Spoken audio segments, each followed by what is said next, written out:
Hello students, मैं विक्रम सहजपाल एक बार फिर आपके साथ हूँ। एक पुराने पुराने सेशन में मैंने आपको रूट वर्ड्स के बारे में बताया था कि रूट वर्ड्स जो हैं, अगर आपको उनकी जानकारी हो तो रीडिंग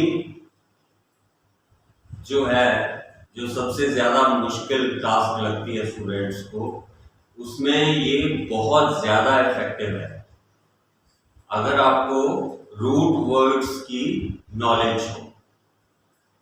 ये फोनेटिक्स के अंडर आता है। जब आप एमए या एमफिल करेंगे तो या करते हैं तो उसमें ये करवाया जाता है। तो रूट वर्ड्स की इंफॉर्मेशन जो है ये बहुत रेयर है और बहुत कम मिलती है। तो मेरी आपसे ये रिक्वेस्ट है कि आप बहुत ध्यान से इसे समझ लीजिए और कर लीजिए, इससे आपको बहुत फायदा होगा। इसका मैं आपको सरल सा अर्थ बता दूं कि क्या है रूट वर्ड्स। जैसे मान लो आप हिंदी में एक बोर्ड पढ़ते हो जिस पे लिखा है यहां प्रवेश निषेध है, तो आपको निषेध का मीनिंग नहीं पता, तो आप अंदाजा लगा सकते हो कि निषेध का मतलब नहीं होगा। प्रवेश का मतलब तो पता है अंदर जाना, निषेध है तो मतलब ये तो लिखा नहीं होता कि यहां से आप अंदर आ सकते हो, तो आप अंडरस्टूड है, आप समझ जाओगे कि यहां से एंट्रेंस मना है।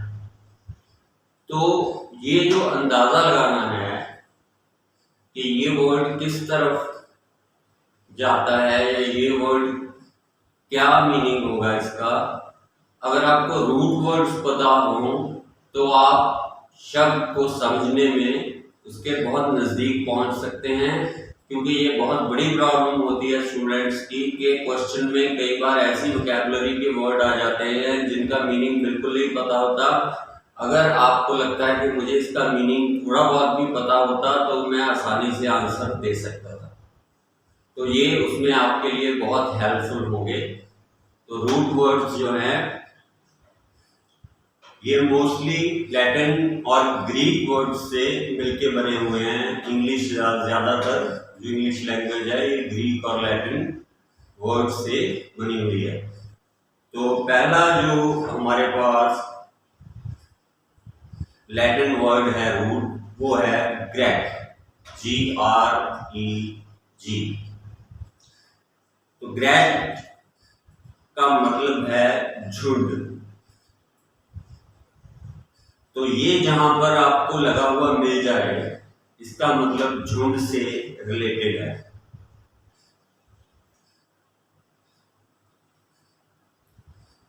For example, many people congregated at the bank of river. तो यहां पर इसमें ग्रेग का आ गया वर्ड CONGREG, ग्रेग ADED। आपको कॉन्ग्रेट का मतलब नहीं पता। कॉन्ग्रीगेट का मतलब, अगर आपको कॉन्ग्रीगेट का मीनिंग नहीं आता तो आप ये समझ लीजिए कि ये झुंड और इकट्ठे होने से संबंधित है। अगर GRG वर्ड आ जाए तो ये का मतलब है कुछ इकट्ठा हुआ है, कुछ भीड़ है। तो many people congregated eight the bank of river, इसका मतलब नदी के किनारे बहुत से लोग इकट्ठे हुए हैं। आपने बीच वाला जो GRG वर्ड है वो आपको पता है, ग्रेग रूट वर्ड आपको पता चल गया। उसके आगे पीछे जो भी लगा हुआ है इसका मतलब वो भीड़ से रिलेटेड है, आपको ये पता चल जाएगा। सेकंड है it is an egregious demand. तो it is an egregious demand जो है ये आपको बताती है कि कोई चीज जो है वो किसी समुदाय या लोगों द्वारा डिमांड की जा रही है, क्योंकि इसमें फिर GREG आता है, जिसे कहते हैं बहुत सारे लोगों द्वारा इकट्ठे, एक समुदाय, कम्युनिटी या इकट्ठे हुए लोग हैं जो उनकी ये मांग है। तो आपको एग्रीजियस का मतलब नहीं पता, लेकिन आपको ग्रेग वर्ड का मीनिंग पता है, इकट्ठा होना। तो इसका मतलब ये एक इकट्ठी हुई बहुत से लोगों की ये डिमांड है कि यहाँ पर ब्रिज बन जाए। तो जहां पर आपको एग्रीजियस वर्ड मिलता है तो इसका मतलब ग्रेग है बीच में, ग्रेग का मीनिंग आपको पता है, तो आप अंदाजा लगा लोगे कि ये इकट्ठे हुए लोगों की कोई मांग है। नेक्स्ट है, it is N aggregated thing of rock and minerals. It is N aggregated thing of rock and minerals. इसमें फिर ग्रेग आ गया, AGGREGATED। तो इसका मतलब ये जो चीज है ये रॉक, पत्थर या चट्टान और मिनरल से मिलकर बनी हुई है, इकट्ठी हुई है। It is N aggregated thing of rock and minerals. आपको फिर ग्रेग का मीनिंग पता है तो आप उसके सही अर्थों तक पहुंच जाओ। आपने लाइन का मीनिंग समझ लिया। जैसे एग्रीजियस का मीनिंग आपको नहीं पता था, आपने ग्रेग आपको पता है, तो ग्रेग को नोट कर लीजिए। ग्रेग का मतलब है इकट्ठा होना। नेक्स्ट है, some 5,000 students have congregated at DC office. ये तो इजी हो गया क्योंकि कॉन्ग्रीगेटेड हमने पहले भी किया है। तो कॉन्ग्रीगेटेड में फिर ग्रेग आ गया, इसका मतलब 5,000 स्टूडेंट इकट्ठे हुए हैं DC ऑफिस के बाहर। ग्रेग का मतलब इकट्ठे हुए। नेक्स्ट है सेग्रीगेट। सेग्रीगेट में फिर ग्रेग आ गया। सेग्रीगेट का मतलब है इकट्ठे हुई जो चीज है उसको ताकत से अलग करना। तो ग्रेग का मतलब फिर इकट्ठे होने से है, उसको फोर्स से अलग करना सेग्रीगेट। तो सेग्रीगेट जो है ये ग्रेग वर्ड आपको पकड़ लिया आपने, तो उससे आपको मीनिंग के आसपास आप पहुंच जाओ। नेक्स्ट है ग्रीगेरियस। ग्रीगेरियस जो है इसमें फिर GREG ग्रेग स्टार्ट में आ गया। ग्रीगेरियस, ग्रीगेरियस का मतलब है वो इंसान जिसे कंपनी पसंद हो, जो लोगों को, फ्रेंड्स को लाइक करता हो, अपने इर्द गिर्द बहुत सारे लोगों को पसंद करता हो, भीड़ पसंद करता हो, बहुत सारे यार दोस्त हो, रिलेटिव्स हो। So he is a gregarious personality. Gregarious फिर इकट्ठा होने से या झुंड से रिलेटेड हो। तो इस तरह रूट वर्ड्स काम करते हैं। आपको अकेला ग्रेग का मीनिंग पता है तो आप कॉन्ग्रीगेटेड, उसके बाद egregious, aggregated, congregated, segregate, gregarious, ये सारे वर्ड जो हैं इनका आप अंदाजा लगा सकते हो कि ये सारे के सारे जो है किसी न किसी तरीके से भीड़ या इकट्ठ होना या झुंड से रिलेटेड। तो आप सेंटेंस के लाइन पढ़ोगे, आप उसके नजदीक पहुंच जाओगे। तो ये आपका सबसे बड़ा बेनिफिट। नेक्स्ट जो हम रूट वर्ड उठाने जा रहे हैं वो है लॉग, LOG, लॉग, जिसे हम लकड़ी का जो गट्ठा, जो लकड़ी का होता है, जिसको हम इंग्लिश में शूट बोलते हैं। शूट वर्ब है जो, उसका मतलब होता है गोली मारना। जो शूट नाउन है उसका मतलब होता है तना, जिसे कहते हैं पेड़ का तना। तो लॉग जो है वो कटा हुआ लकड़ी का तना जो है, उसे वैसे लॉग कहते हैं। लेकिन यहाँ पर ये एक ग्रीक वर्ड है लॉग, जिसे हम रूट वर्ड की तरह यूज करेंगे। इसका मतलब है स्पीच, भाषा, शब्दों से रिलेटेड है लॉग। तो फर्स्ट वर्ड जो हमारे पास है वो है we have dialogue over nature. आपको मान लो डायलॉग का मतलब नहीं पता, तो लॉग बताए, लॉग का मतलब स्पीच और शब्दों से रिलेटेड है। तो we have dialogue over nature, तो नेचर पर हमारी बातचीत हुई। लॉग का मतलब हो गया नेचर। लॉग का मतलब यहाँ पर क्या हो गया, नेचर से संबंधित जो बातचीत हुई है। लॉग का मतलब नेचर नहीं, सॉरी, मतलब लॉग का मतलब है शब्द और भाषा। So we have dialogue over nature, nature के ऊपर हमारी बातचीत हुई। आपको लॉग का मतलब पता है, डाय साथ में लग गया, डायलॉग मतलब आप समझ सकते हो कि ये बातचीत से रिलेटेड। सेकेंड है I have a catalogue, means catalogue क्या बोलते हैं जिसको, जिसमें अल्फाबेटिकली चीजें दी होती है। कैटलॉग में अल्फाबेटिकली दी होती है ना, जैसे फोन डायरेक्टरी होगी, उसमें ए के बी के सी के नाम। तो इसका मतलब कैटलॉग है जो वो किसी न किसी तरीके से भाषा से रिलेटेड है। तो आप ये चीज पढ़ लोगे कि लॉ का मतलब है भाषा या स्पीच, कैटलॉग उससे रिलेटेड कुछ ना कुछ होगा। तो इसका मीनिंग आप नजदीक पहुंच जाओगे।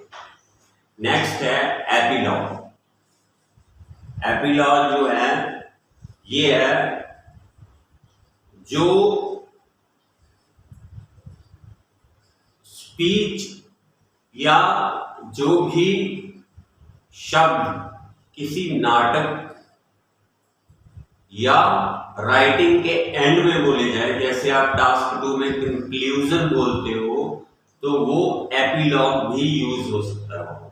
एपिलॉग का मतलब क्या है, speech at the end of something. फिर लॉज आ गया, लॉज का मतलब बातचीत, भाषा, जो किसी नाटक के अंत में वहां पर दिया होगा, प्ले वर्ड दिया होगा जो प्ले करते हैं स्टेज पर लोग, या कोई और दिया होगा वर्ड डिफरेंट। लेकिन ये जरूर है कि आपको पता चल जाएगा कि इसमें LOG अगर आ गया तो इसका मतलब ये किसी ना किसी तरीके से भाषा से जुड़ा हुआ। नेक्स्ट है प्रोलॉज। फिर वही LOG आ गया, PROLOGUE। इसका मतलब है जो चीज, एपिलॉग जो था वो था एंड में बोलना, किसी प्ले या पोएम या किसी चीज के एंड में या राइटिंग के एंड में बोलना। और प्रोलोग है किसी चीज के स्टार्ट में बोलना, जैसे इंट्रो हो गया। सो इसे आप राइटिंग टास्क 2 में भी यूज कर सकते हो, एपिलॉग और prologue. Prologue starting, epilogue ending, शब्दों में, क्योंकि ये शब्दों से जुड़ा हुआ है लॉग। इसी तरह आगे है जो नेक्स्ट रूट वर्ड हम करने लगे हैं वो है मैन, MEN, मैन। मैन का मतलब होता है आदमी, जो हमें नॉर्मल पता है। लेकिन यहां पर इसका मतलब है लीड करना या किसी चीज को स्वीकार करना। फर्स्ट है अमेनेबल। अमेनेबल AMENABLE,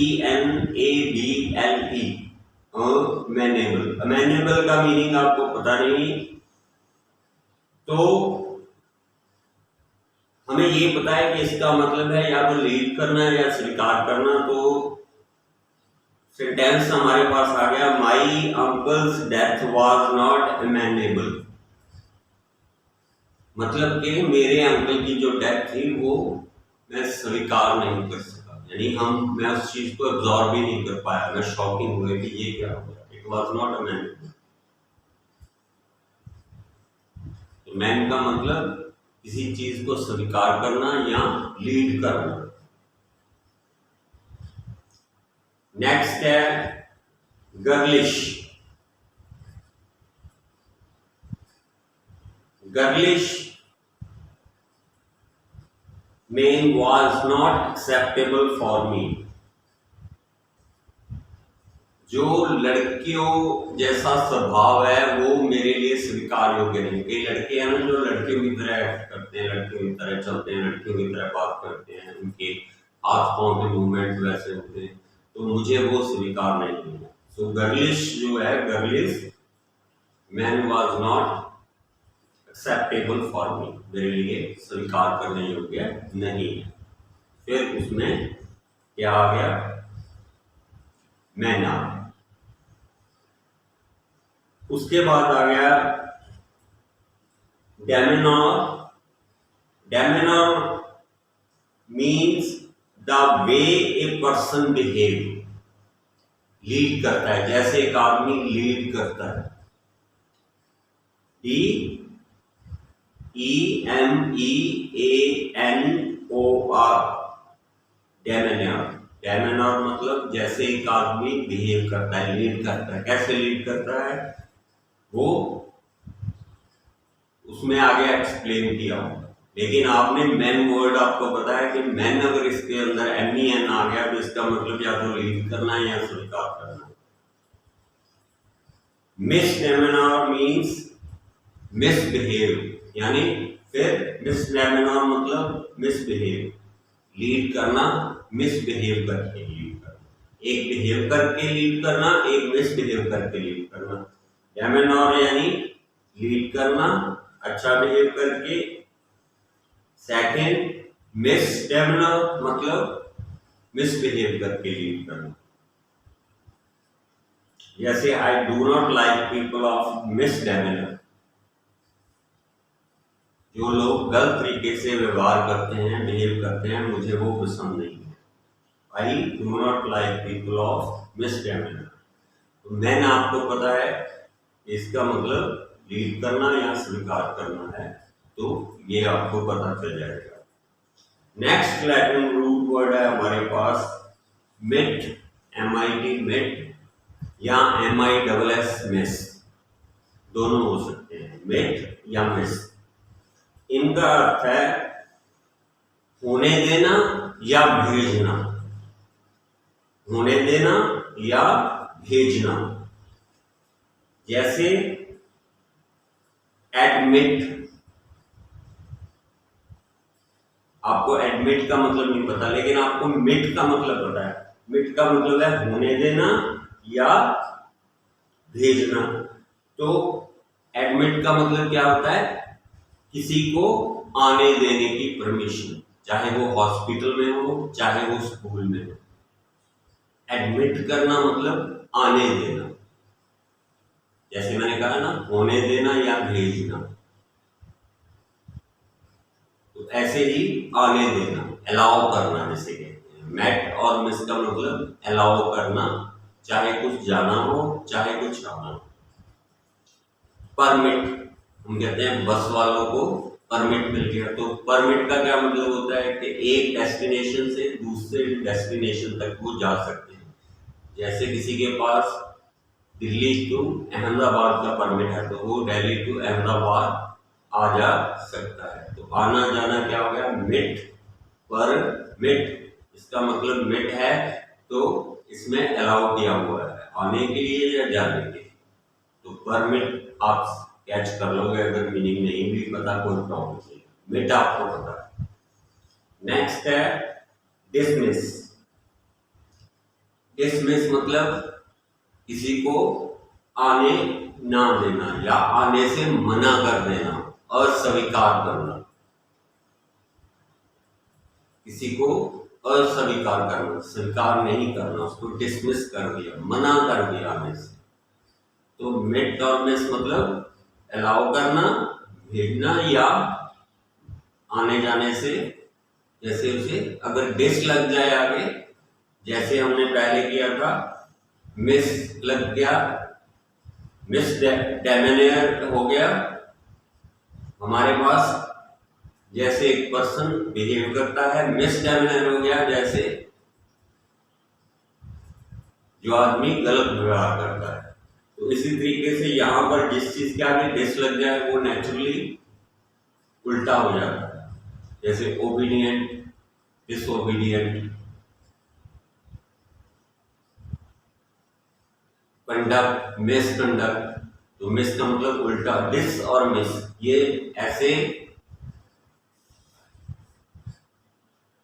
रूट वर्ड्स हैं, ऐसे वर्ड्स हैं जो जहां आगे लग जाए तो शब्द को उल्टा कर देते हैं। तो डिसमिस, मिस का मतलब परमिशन आने देना, डिस मतलब नहीं आने देना, परमिशन नहीं दी। तो डिसमिस का मतलब आप निकाल लोगे कि परमिशन नहीं दी गई। एमिट, एमिट हम इसलिए यूज करते हैं कि जो रोड पर व्हीकल्स हैं वो क्या कार्बन डाइऑक्साइड एमिट करते हैं, जाने देते हैं। फिर जाने देना आ गया, धुआं जाने देते हैं। जो चिमनीज हैं, फैक्ट्री की चिमनी जो है वो क्या करती हैं, स्मोक एमिट करती हैं, स्मोक को जाने देती हैं। एमिट का मतलब हमें बाकी मीनिंग नहीं पता, हमें मिट का मीनिंग पता लग गया। इमिट मतलब हम समझ जाएंगे कि कुछ जाने या आने के लिए। एमिट स्मोक मतलब स्मोक जा रहा है या आ रहा है, तो उससे हम आइडिया लगा लेंगे अगर हमें रूट वर्ड पता है। ऐसे ही ओमिट, ओमिट का मतलब है लीव आउट, छोड़ देना, किसी चीज को लीव कर देना, अलग कर देना, छोड़ देना, ओमिट आ गया। ऐसे ही मिसाइल जो आर्मी यूज करती है, उसके क्या स्पेलिंग है, MISS। मिस आ गया आगे, पीछे आई लगा हुआ है, इसका मतलब जाने देना है, कुछ चीज जाने वाली है, छोड़ी गई है, तो इसका मतलब मिसाइल। मिसाइल क्या है, एक वेपन की तरह यूज किया हुआ है जिसे छोड़ा जा सकता है। तो अगर आपको रूट वर्ड पता है, मिस, मिस का मतलब जाने देना, मतलब मिसाइल। उसके बाद डेफिनेटली अगली लाइन में कुछ ना कुछ रिलेटेड होगा, वेपन से रिलेटेड होगा या आर्मी देने से रिलेटेड होगा। आप समझ जाओगे कि इसका मतलब कोई ऐसा वेपन है जिसे छोड़ा जा सकता है, that is called missile. Transmit, transmit हम क्या किसे कहते हैं, ट्रांसमिट वर्ड ट्रांसपोर्टेशन से रिलेटेड है। ट्रांसमिट का मतलब क्या हो गया, अलाउ टू गो थ्रू और पास। जैसे ट्रांसमिट दिस मैसेज, इस मैसेज को भेज दो। तो हमें मिट का पता है, ट्रांस से हम आइडिया लगाएंगे, ट्रांसमिट मतलब भेजना हो। अगर आपको रूट वर्ड्स पता है तो आप सेंटेंस के नजदीक पहुंच जाओगे। इसमें बड़ी बात कोई ये नहीं है, आपको सिर्फ छोटे छोटे अक्षर याद रखने होते हैं, बहुत छोटे वर्ड। जैसे हम क्या देते हैं, पिछले बार मैंने आपको बताया था डेमा या डेमो, इसका मतलब होता है लोग। तो डेमोक्रेसी लोकतंत्र, और डेमागॉज मतलब लोगों का लीडर। जैसे जो बाइडन जो है, जो बाइडन अमेरिका का क्या है, डेमागॉग है। डेमा मतलब लोग, गॉग मतलब लीडर। तो डेमागॉग लीडर हो गया, तो डेमागॉग जो है वो लीडर हो गया। तो इसी तरह अगर रूट वर्ड पता हो तो हम नजदीक पहुंच जाते हैं, ये बहुत बड़ा बेनिफिट। तो नेक्स्ट लैटिन वर्ड है हमारे पास मैटर, MATER। मैटर है जो, इसका मतलब होता है नियर अबाउट मदर। तो सबसे पहले इससे बनता है मैटरनल। मैटरनल हम किसको बोलते हैं? ननिहाल को, जिसे हम, जहां से हमारे मामा नाना नानी रहते हैं, वो मैटरनल हाउस होता है हमारा। तो जहां पर MATER मैटर आ गया, साथ में NAL लग गया, मैटरनल मतलब ये माँ से रिलेटेड है, मदर से रिलेटेड। नेक्स्ट हमारे पास आ गया मैट्रियार्क। मैट्रियार्क का मतलब क्या है?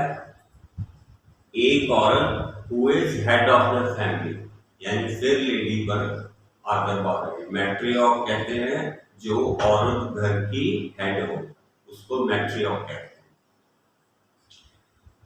उसके बाद आ गया मैट्रन।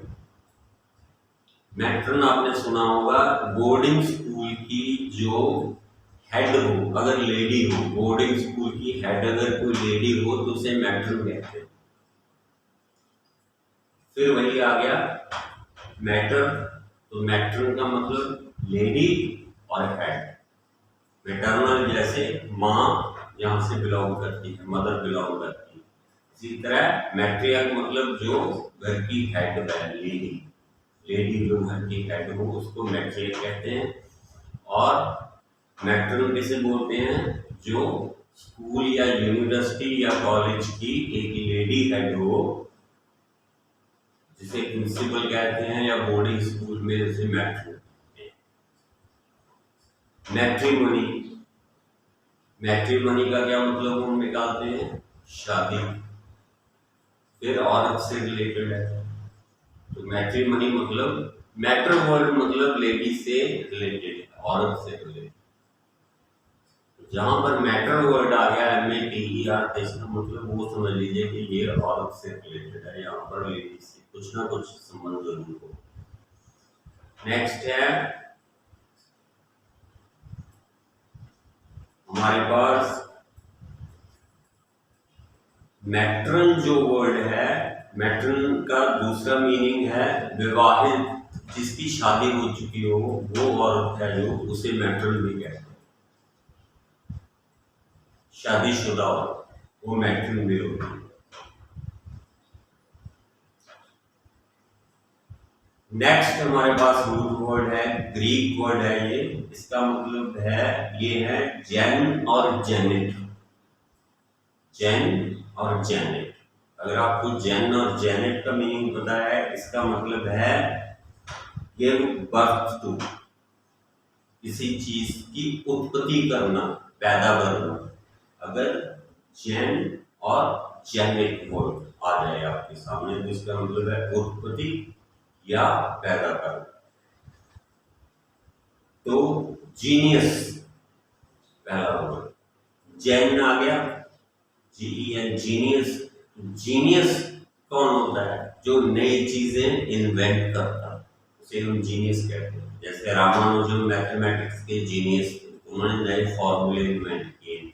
न्यूटन जीनियस थे, आइंस्टाइन जीनियस थे। क्यों जीनियस थे? क्योंकि नई चीजें इन्वेंट की, पैदा की। तो जेन का मतलब, और जेनेट का मतलब पैदा करना। यहाँ पर ये वर्ड आपको मिल जाए, इसका मतलब कुछ ना कुछ प्रोड्यूस हुआ है, कुछ ना कुछ पैदा हुआ है। नेक्स्ट जो है वो है जेन्युइन। तो जेन्युइन है जो, वो ओरिजिनल पैदा करना, डुप्लीकेट नहीं, ओरिजिनल को पैदा करना, दैट इज कॉल्ड जेन्युइन। जैसे व्हीट है जो, वो जेन्युइन क्रॉप है, आर्टिफिशियल नहीं है कलर, जेन्युइन क्रॉप है। राइस जेन्युइन क्रॉप है। सो जेन्युइन का मतलब जो चीज ओरिजिनल पैदा होती है उसे हम जेन्युइन कहते हैं। नेक्स्ट है जेन्युइन। जेन्युइन है जो ग्रोथ में फायदेमंद हो, पैदा करने में फायदेमंद हो, जो पैदा करने में सहायता करे। तो जो पैदा करने में सहायता करता है उसे हम जेन्युइन कहते हैं। तो जेन्युइन, फिर वही जेन आ गया, तो इसका मतलब ये पैदा करने से रिलेटेड है। उसके बाद है जेनिटल। जेनिटल क्या होता है? जेनिटल ह्यूमन और एनिमल रिप्रोडक्टिव ऑर्गन्स, जो हमारे ऑर्गन्स दोबारा बन जाते हैं, पैदा हो जाते हैं, उनको हम जेनिटल कहते हैं। जैसे हम कह सकते हैं कि वो आपको रीडिंग में आ गया कि रेसलर्स जेनिटल वर इंजर्ड, तो मतलब उनके जेनिटल जो हैं वो ऑर्गन डैमेज हो गए जो दोबारा बन सकते। जैसे जख्म हो गया तो वो भर जाएगा। तो जो चीज दोबारा रिप्रोडक्टिव हो वो जेनिटल दोबारा पैदा हो जाए, फिर पैदा होने से समान हो गया। नेक्स्ट है प्रोजेनिटर। प्रोजेनिटर किसे कहा जाता है? जो हमारे एंसेस्टर्स पैदा हुए हैं पहले, हमारे फोर फादर्स जो जन्मे, उनको जेनिटर्स कहा जाता है। हमारे एंसेस्टर्स और फोर फादर्स का जन्म से संबंध है अगर जो रिलेटेड, तो दैट इज कॉल्ड जेनिटर।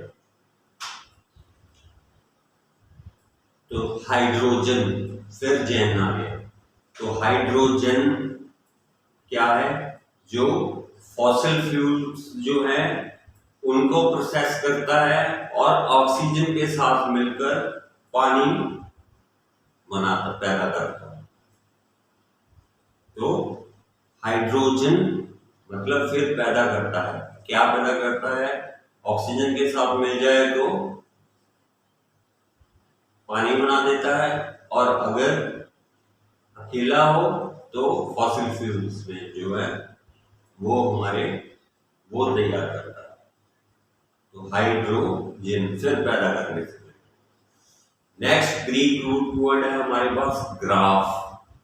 जैसे आप टास्क 2 में करते हैं वही स्पेलिंग है, टास्क 1 में करते हैं जो वही है। Graph, GRAPH। तो इसका मतलब है लिखना। रूट वर्ड में ग्राफ का मतलब है लिखना। सो एपिग्राफ हम कहते हैं जो चीज ऊपर लिखी हो, जिसे हम कहते हैं ना रिटन बिलो, नीचे लिखा हो। तो जो ऊपर लिखा हुआ है रिटन अबव नहीं, एपिग्राफ कह सकते हैं। आप इसे राइटिंग में भी यूज कर सकते हैं। As I mentioned in the epigraph, जैसे मैंने ऊपर मेंशन किया है। एपिग्राफ मतलब ऊपर लिखा हुआ, जो पहले लिखा हुआ है उसे एपिग्राफ कहते हैं। ग्राफ मतलब लिखना, एपी मतलब ऊपर लिखना। टेलीग्राफ आप सबको पता है क्या होता है? शब्दों को भेजना, sending written message, that is called telegraph. Graph आ गया, इसका मतलब लिखने से संबंधित है। टेलीग्राफ मतलब जो मैसेज लिख के भेजा गया। उसके बाद आ गया बायोग्राफी, फिर उसमें ग्राफ आ गया। बायोग्राफी मतलब किसी इंसान की जिंदगी पर लिखा हुआ कुछ भी। अगर उसने खुद लिखा है तो ऑटोबायोग्राफी, अगर उसने खुद नहीं लिखा किसी और ने लिखा है तो बायोग्राफी। ग्राफ वर्ड आ गया, इसका मतलब लिखा होगा। आपको पता है कि ग्राफ का मतलब है लिखा होगा। नेक्स्ट है ग्राफिक। ग्राफिक क्या है? फिर लिखा हुआ या बनाया हुआ, चाहे वो पेंटिंग के थ्रू हो, चाहे वो ड्राइंग के थ्रू हो, चाहे वो एनग्रेविंग के थ्रू हो, लेकिन वर्क वही है। भाषा का तो ये है कि भाषा के हमने शब्द बनाए हुए हैं, इसलिए हम उनको मान लेते हैं। फॉर एग्जाम्पल हमें क भाषा ना हो हिंदी, तो हमने कोई हमारे सामने क बना दे तो हम उसे चित्र ही कहेंगे ना कि एनग्रेव किया हुआ है। नेचुरली जो चीज बनाई गई है, ग्राफिक मतलब लिखित में कुछ है, चाहे वो कलम से लिखा है, चाहे ब्रश से लिखा हुआ है, चाहे पेंट किया हुआ, वो क्या कहलाएगा? ग्राफिक। तो नेक्स्ट है मोनोग्राफ। मोनोग्राफ हम कहते हैं written study of a single subject or an aspect of it. Written study, लिख के जो ज्ञान प्राप्त किया जाता है, लिख के जो ज्ञान प्राप्त किया जाता है उसको मोनोग्राफ कहते हैं। किसी एक सब्जेक्ट के ऊपर या किसी एस्पेक्ट के ऊपर, किसी शब्द के ऊपर, किसी पर्टिकुलर सब्जेक्ट के ऊपर कुछ लिखा हुआ हो, रिटन में किसी एक सब्जेक्ट को लेकर कुछ लिखा हुआ हो तो उसे हम क्या बोलते हैं? मोनोग्राफ। आपने मोनोस्क्रिप्ट सुना होगा, ऐसे ही मोनोग्राफ है, किसी पर्टिकुलर सब्जेक्ट के ऊपर लिखा हुआ। जैसे फॉर एग्जाम्पल किसी मूवी की कहानी लिखी हुई तो पर्टिकुलर सब्जेक्ट के ऊपर फिल्म की स्टोरी लिखी है तो दैट इज कॉल्ड मोनोग्राफ। फिर लिखा होना आ गया, ग्राफ आ गया तो लिखा होगा। डेमोग्राफिक, डेमोग्राफिक हम कहते हैं study of growth and written detail of population. Demographic क्या होता है? डेमोग्राफिक का मतलब है पॉपुलेशन का लिखा हुआ हिसाब किताब, कितनी population, that is called demographic. जैसे the latest demographic figures point out at our failure in family planning. जो लेटेस्ट डेमोग्राफिक है वो ये दिखाता है कि हम फैमिली प्लानिंग में फेल हो गए। मैं रिपीट कर देता हूँ, the latest demographic figures point out at our failure in family planning.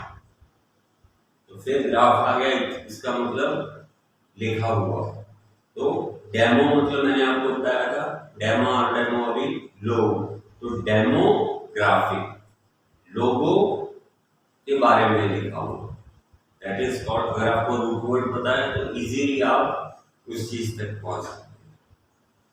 लेकिन ये है उन स्टूडेंट्स के लिए जिनका टारगेट है 7 और अबव स्कोर करना, कम से कम जो 7 या 7 से ऊपर बैठ लेना चाहते हैं, उनके लिए ये बहुत बड़ा है। और मैं यही चाहता हूँ कि जो स्टूडेंट्स मेरे वीडियो फॉलो करते हैं वो कम से कम इतने बैंक को ले जाए, क्योंकि मैं इतना ज़्यादा और इतनी डीपली आपको मेहनत करवा रहा हूँ कि अगर आप फॉलो कर रहे हैं तो आप डिसअपॉइंट कभी नहीं होंगे। आपकी ओवरऑल नॉलेज इंग्लिश की इतनी स्ट्रांग हो जाएगी कि आपको किसी की हेल्प की जरूरत ही नहीं पड़ेगी इंग्लिश। तो नेक्स्ट जो रूट वर्ड है हमारे पास वो है लैट, LAT, लैट। इसका अर्थ है टू बियर और टू कैरी, बर्दाश्त करना या आगे ले जाना। LAT अगर आ गया तो इसका मतलब बर्दाश्त करना या आगे ले जाना। जैसे collate, collate, COLLATE, collate. Collate का मतलब इकट्ठा करना, यानी इकट्ठा करके ले जाना आगे। कोलेट मतलब इकट्ठा करना और ले जाना, इकट्ठा करके ले जाना। लैट इसमें आ गया, LAT लगा हुआ है तो इसका मतलब आगे ले जाना या बर्दाश्त करना। इसके बाद है डायलेट। डायलेट का मतलब है फैलाना, फिर वही आगे ले जाना। आगे डायलेट का मतलब किसी चीज को फैला देना, आगे ले जाना, that is called dilate. Next है डायलेटरी। डायलेटरी मतलब लेट करना, टाइम को आगे ले जाना। जैसे 9 बजे बुलाया है, आप 10 बजे पहुंचे तो आपने क्या किया? आप समय को आगे ले गए। डायलेटरी मतलब जब आप लेट कर देते हैं, आपको जिस समय पहुंचना था आप नहीं पहुंचे, दैट इज कॉल्ड डायलेटरी। आपने समय को धकेल दिया, आगे कर दिया। इसके बाद है इलेशन। इलेशन होता है खुशी की लहर का आगे दौड़ना, बढ़ जाना, खुशी का बढ़ जाना, फैल जाना, that is called elation. Send A wave of elation, खुशी की एक लहर दौड़ जाना आगे, फिर वही आगे बढ़ जाना, इलेशन। अगर आपको इसका मीनिंग पता है। ऑब्लेशन, ऑब्लेशन कहते हैं जो हम हवन में डालते हैं, फिर वही उसको आगे ले जाना। किसी चीज को हम आगे ले जाते हैं, जैसे घी को हवन में डाला तो मूव करके उसे आगे ले गए, दैट इज ऑब्लेशन। ऑफरिंग, जो चीज आगे ले जाते हैं, जो भी आप भगवान को अर्पित करते हैं, आगे दे देते हैं, वो दैट इज कॉल्ड ऑब्लेशन। आपने धन चढ़ा दिया, आपने प्रसाद चढ़ा दिया, आपने चुनरिया चढ़ा दिया, आपने कुछ भी चढ़ा दिया, छत्र चढ़ा दिया, सोना चांदी चढ़ा दिया, आपने आगे दे दिया, वो आगे बढ़ा दिया, दैट इज कॉल्ड ऑब्लेशन। उसके बाद है प्रीलेट। प्रीलेट का मतलब है जो ज्ञान दे, एक प्रीस्ट जो चर्च में ज्ञान देता है, यानी ज्ञान को बढ़ाता है, आप तक पहुंचा देता है, दैट इज, उसे क्या कहते हैं, प्रीलेट, प्रीस्ट जो ज्ञान देता है। इसके बाद रिलेट। रिलेट का मतलब क्या होता है, कम्युनिकेट करना। कम्युनिकेट में हम एक से दूसरे आदमी तक संचार करते हैं, उसको आगे बढ़ाते हैं हमारी बातचीत को, दैट इज कॉल्ड रिलेट करना, कम्युनिकेट करना, आगे। जहां पर लेट आ गया मतलब कि कोई चीज आगे बढ़ी, फैली, कोई ऑफरिंग्स हुई, दिया गया कुछ, तो इससे आपको पता चल जाएगा। तो ये हमारे आज के रूट वर्ड्स हैं, तो इनको प्लीज ध्यान से कर लीजिएगा, और अगर इसमें कोई प्रॉब्लम आए तो मुझे कमेंट सेक्शन में बता दीजिएगा। मैंने पहले ही कहा है कि ये उन स्टूडेंट्स के लिए है who want to score more than 7 bands or 7, so it will be beneficial for you and I am here for you always. If you think anything is impossible or you are not getting my point, in that case you will be able to contact me to the comment section. It will be easy for you and definitely I will solve your problem. It doesn't matter how critical it is, or there is nothing to worry. किसी चीज की चिंता करने की जरूरत नहीं है। आपको ये शब्द, ये वीडियो समझ आया तो अच्छा है, नहीं आया then let it go, कोई बात नहीं, उसमें कोई बड़ी बात नहीं है। लेकिन मैं आपकी रूट स्ट्रॉन्ग करना चाहता हूँ, ये चाहता हूँ कि अगर आप ये रूट वर्ड्स पकड़ लें तो आपकी वोकैबुलरी कहीं से कहीं पहुंच जाएगी। आप सोचते हैं ना कि टीचर जो है, टीचर को कैसे पता चल जाता है कि कौन सा शब्द का मीनिंग, हर कोई भी मीनिंग पूछ लो टीचर बता देता है। तो वो टीचर जो है वो इसलिए बता देते हैं, कुछ तो उनको एक्सपीरियंस हो जाता है और कुछ जो है रूट वर्ड्स के बारे में उनको पता होता है, लेकिन बहुत रेयर टीचर है जिनको पता है इस बारे में। नॉर्मल टीचर जो है, जैसे वो जो 6.5 और 7 बैंड जिन्होंने स्कोर कर लिए उनको टीचर रख लेते हैं इंस्टीट्यूशन वाले, तो वो नहीं आपको सिखा सकते, वो नहीं पढ़ा सकते। इसके लिए एक्चुअल में क्वालिफिकेशन और एक्सपीरियंस होना बहुत जरूरी है। तो thanks for your precious time बेटा, और इनको करने की कोशिश कीजिएगा, it will be helpful for you. Thank you very much.